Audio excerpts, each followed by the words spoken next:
Are you looking to try something different in Football Manager? In this video, we'll look at a tactic with the most adventurous set of player roles and combinations you would ever see. This tactic overachieved with Nottingham Forest, propelled from being predicted to be somewhat relegation candidates. They were actually predicted to finish last on the table, and they went on to qualify for European football in the Europa Conference League. They did all this in one season. I did go on to test out the tactic with other teams, and while Forest did do well, the other teams' results were quite mixed and random. While this isn't down only to the tactic in isolation, I do recommend that you only try this tactic with elite sides, teams that have the technical attributes to pull it off. The lower down you go in the leagues, the more challenging it will be for your players to actually adapt to this tactic. While Forest did qualify for the Europa Conference League, they had a goal difference of 4, which is really low. Their top goal scorer was Brennan Johnson with 16, but we'll get to the league table much later in the video. But looking at the tactic, let's see what monstrosity that View Ladon went on to cook up with this Football Manager tactic. And off the bat, we see that defensively they're not very secure. So there's two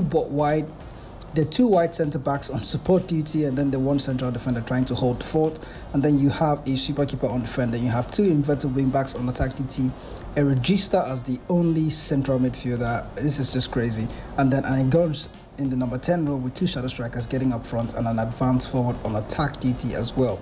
I wonder if there are any internal instructions attached to this tactic, but we'll start off with the goalkeeper and see what the tactic writer did go on to cook up. And then for the super keeper, there aren't any instructions attached to him, and then the central defender on defend duty, also no instructions.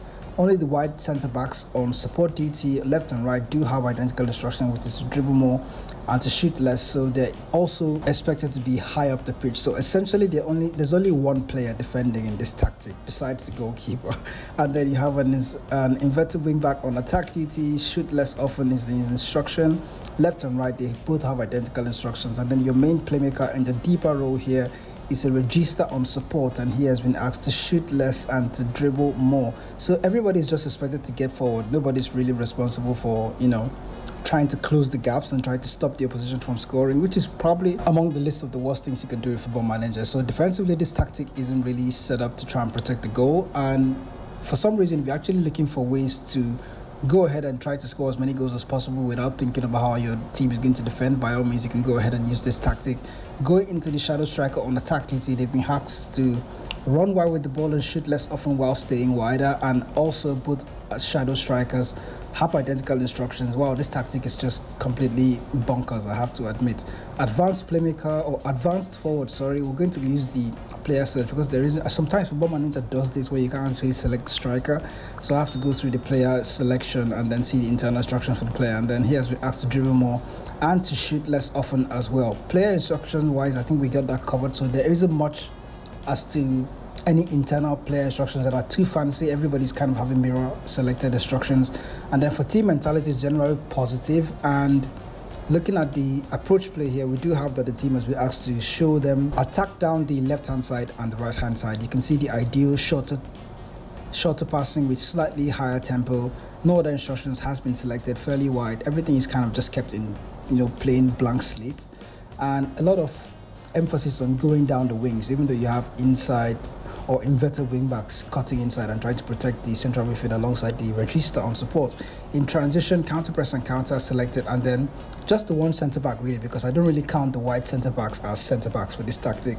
They're going to be high up in the center of midfield or something, so the goalkeeper only just has one guy to throw the ball to.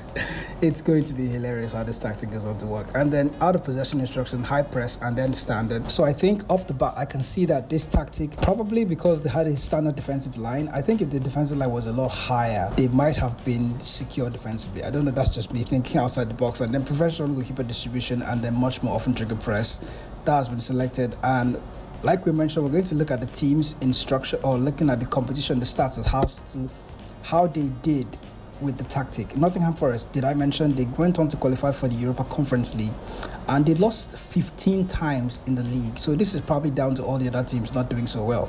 And Forest actually winning 18 of those games that they played. They went on to beat Leicester, West Ham, they beat Brighton 7-2. Wow. They beat Leeds, they beat Everton, they beat Southampton, and a host of other teams as well. It's interesting to see, just looking at the schedule to see how well they did. What other top fixtures did they go on to? They beat Fulham. They did lose heavily by 1 goal to 0, 1-0, 2-0, so they're not losing that heavily.